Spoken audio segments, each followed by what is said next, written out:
A big change tonight for Minneapolis-based Target. The retailer is ending its diversity, equity, and inclusion programs company-wide. It includes a program focused on carrying more products from Black or minority-owned businesses. This comes the same week that those initiatives were ended at the federal level. So what is driving the big changes? Joe McCoy is here with a closer look.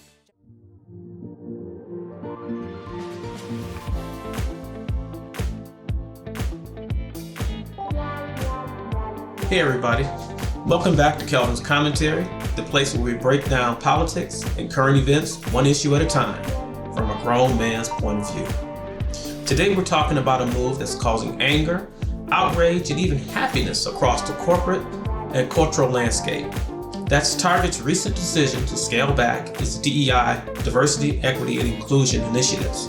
You heard that right, a company that's long been considered a leader in inclusive policies is not just rolling back prices, they're rolling back their DEI initiatives. They're joining other large corporations that have already made that move. So the question today is, how do you feel about it? Target says decisions comes after significant backlash and concerns about profitability. But what does that mean for employees, customers, and the future of corporate responsibility? Is this a smart business move, a reaction to political pressures from special interest groups, or something else entirely? That's exactly what we're going to break down today. So if you're new here, don't forget to hit that like and subscribe button and turn on notifications so you don't miss a thing. Let's get right into this. Well, Rena, one might infer that this decision by Target is fueled by the new political landscape as it joins the list of major companies ending their DEI programs. But even with this change, employees are still protected by federal and state law against discriminatory practices. The politics determines the rules of the game. Earlier this week, President Trump signed an executive order ending diversity, equity, and inclusion programs across federal agencies. This action is causing a ripple effect among big companies, with Target now joining the likes of Walmart and McDonald's, ending its DEI program. How I interpret these rollbacks is a move by Target to a more traditional and neutral stance. George John is a University of Minnesota marketing professor. He says he's not surprised to see large companies acting swiftly. They have to make money, and it's a brutally competitive business. And it's best to keep everybody on your side as much as possible. Well, there's a lot of ways that executive orders can affect businesses. In 2023, the federal government committed around $759 billion in contracts with private companies for everything from computers, military equipment, to toilet paper. One of Trump's executive orders now requires businesses contracted by the government to not have programs that include preferences based on characteristics such as gender or race. What these executive orders are doing is having a trickle-down effect of encouraging businesses to end their aspirational goals that are part of their DEI programs. Employment lawyer Sean Wanta says discrimination still occurs with DEI programs in place. And even with Target making this move today, employees are protected from discrimination by federal and state law. Well, I think companies that are ending the DEI programs need to be vigilant that they continue to prevent discrimination. In a memo to employees, Target's Chief Community Impact and Equity Officer wrote, quote, "As a retailer that serves millions of consumers every day, we understand the importance of staying in step with the evolving external landscape now and in the future."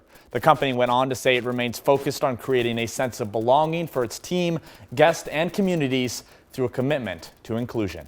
Rena. All right, thank you, Joe. Hey, Target's in a tough spot. They're struggling like a lot of big major retailers, trying to balance the needs of their customers, social pressures, special interests. And how do you do that? Do you do that by being inclusive? But as part of being inclusive, excluding. Who are they not servicing? Who are they not giving contracts to? Who are they not helping? We have to get to a point where everybody has a fair shot. Everybody is treated well. We cannot get there if all we're doing is telling companies, pick this person over that person. Pick this company over that company. You need to support this company because that person meets a special interest group. You need to pick this person because they need additional help. Everybody needs to get into the marketplace Put your best products out there, and the ones that sells are the ones that Target will carry, like all major companies. We have got to get past this idea that people are owed special consideration. We all just need a fair shot. And I think the news reports bear that out. Target is trying. They put an initiative in place, they held it for a number of years, and now they're moving on to something different. No one is being discriminated against. You can still shop at Target. You can still sell your things at Target. They're just looking at it differently of how they will support these various interest groups and how they're going to get back to the business of staying in business. In this next clip, we'll hear from a popular person in the Black community, Tabitha Brown. Many of you are familiar with her products. She's been on the internet for a long time, and she has a lot invested in the survival and the thriving of Target, and how the threats of boycotts would affect her and other minority business owners. Hello there. It's not just a company you're hurting Y'all all right? when you talk about boycotts. I know. It has been a tough week, right? And baby, it's been a tough 2025 and we are still in January. But I know many of you are asking and have asked and sent me messages about the recent DEI announcements at Target as well. And as disheartening as it is for me, I'm not the only one affected by this, right? It's for everyone who is a woman-owned business, minority-owned businesses, Black-owned businesses. It's for so many of us who work so very hard to be placed into retail, to finally be seen and approved for retail. Because contrary to whatever the world might tell you, it has been very hard for Black-owned businesses to hit shelves, right? Which is why it's such a big deal when we do finally land inside of retail. So it is definitely heartbreaking to feel unsupported, right?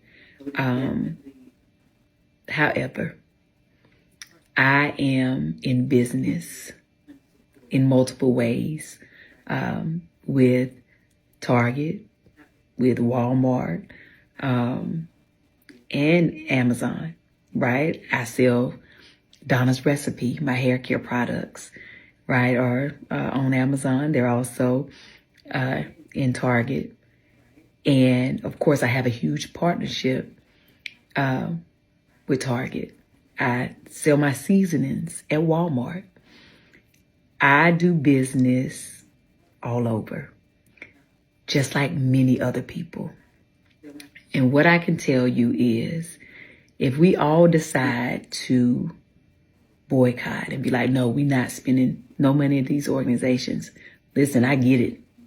And if that's how you feel, honey, I 1000% get it. But so many of us will be affected, and our sales will drop. Our business will be hurt. And if any of you know business, it doesn't just happen overnight where you can just go take all your stuff and pull it off the shelves. There's a process. And then you got to, like, where you going to put it? You got to have a place to store it. That's money, right? You got to have another place to sell it, which is almost impossible sometimes. And even if you sell online, it's a process when it comes to business. And everyone does not have the funds or the means or the availability, the space to house their own products, right? But the thing that concerns me the most, and I want you to hear me and hear me well, if we all decide to stop supporting said businesses and say, you know, I can't buy nothing from there, even the businesses who were affected by the DEI ban, right? What that does is you take all our sales and they dwindle down. And then those companies get to say, oh, your products are not performing. And they can remove them from the shelves and then put their preferred businesses on the shelves. And then what happens to all the businesses who've worked so hard to get where they are? Then what happens, right? Now, I know that something that could solve it is ownership of these big corporations, right? It's a long way to go there. There are amazing companies like the Village Market in Atlanta, right, who support small businesses, and you can go in there and there's some amazing things that you can buy, but it's one store and it's very small. We're talking about mass market. You can't build that overnight. Do we all sometimes have these big dreams and aspirations to do that? Absolutely, right? But it is easier said than done, but it's not impossible. But until then, and in order to get there, we unfortunately have to play the game. And in playing that game, we got to be smarter than the ones who think they're in control. Okay? And I say that to say, don't allow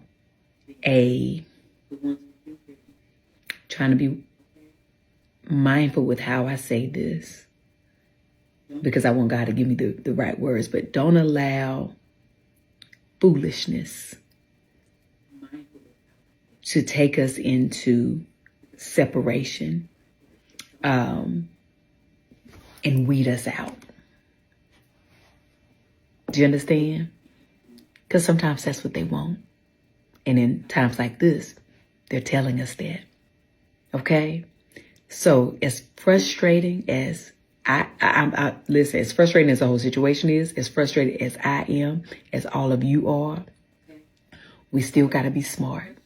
Now, you can still go into those stores if you choose to and buy specific brands that you want to support and let the other things, right, not get your money.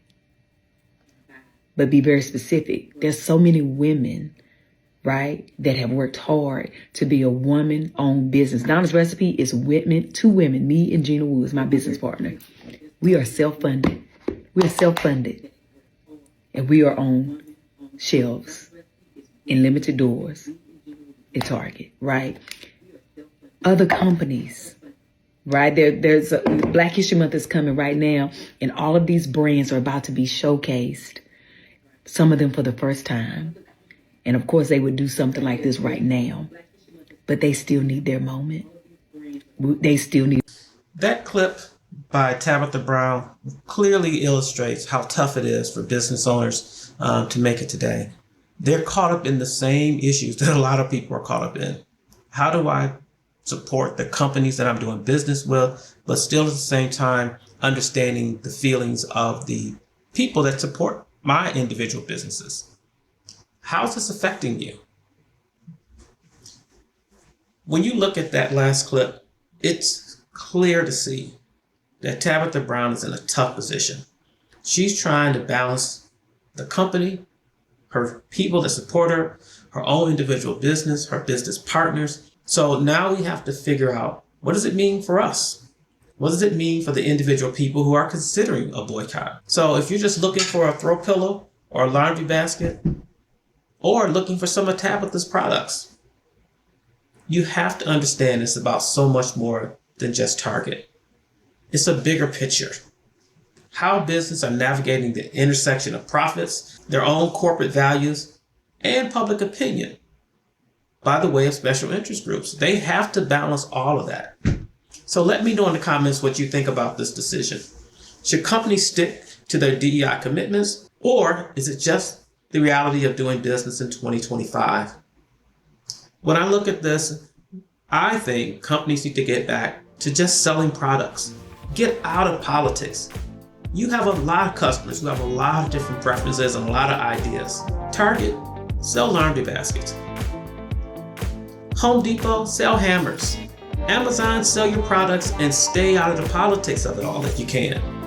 You cannot meet everybody's needs. Sell the products that sell, support the businesses that you can, and understand that you cannot be all things to all people.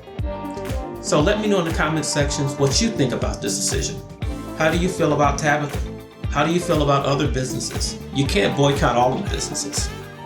How do you balance the needs of the company with the needs of the consumers and what's happening in pop culture today? That's the tough question. And that's what I need everybody to take a minute and think about. What would you do if you were Target? How would you balance the needs of all your customers? All of them. Not just the ones that are minority, not just the ones that are women. Because even in Tabitha's discussion, what about the black men? Do they get their products boycotted and only protect women's products who are minorities? Is that really the answer? I don't think that's what she meant, but that's what she said without saying it. It's a tough position for a lot of people. And I would just like people to be conscious of what they're proposing when they throw off the word boycott. Let's all get together and try to figure out a way to move forward where we give everybody a fair chance. This has been Kelvin's Commentary, your place for political commentary from a grown man's point of view. Until next time.